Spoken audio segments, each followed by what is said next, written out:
Martin Larralderen kasua.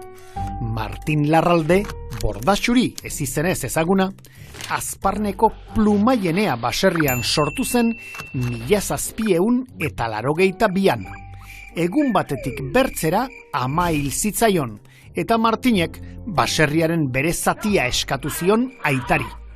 Honek, ordea, eztabaida eta haserrea piztu zuen bien artean, harremana erabat gaiztotuz. Aitak Jean Hospital etxetierrari baimena eman zion Plumaienea inguruko lurretan belarrak biltzeko. Bapatean, tiro bat jaso zuen bizkarrean lanean ari zela. Jendarmeek Martin atxilo hartu eta Baionara eraman zuten.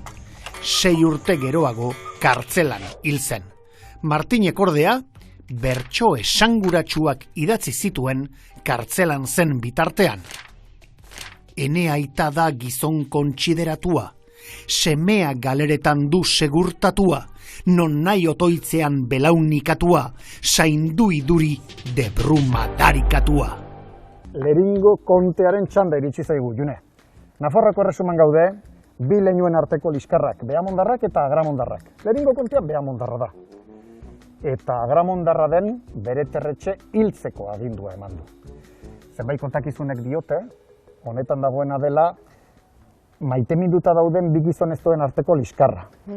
Maiteminduta daude Espeldoiko Margaritarekin. Bueno, argi dagoena da, Mikel Laboaren ahotsetik iritsi zaigula kantoriaren historia guztia.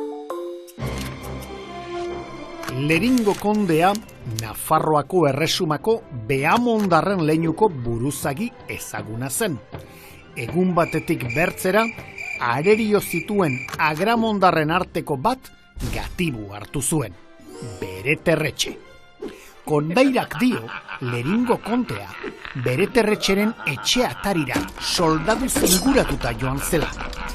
Adiskidetasunez hurbildu zela pentsatuta, bere terretxe armarik gabe jaitsi zen harrera egitera.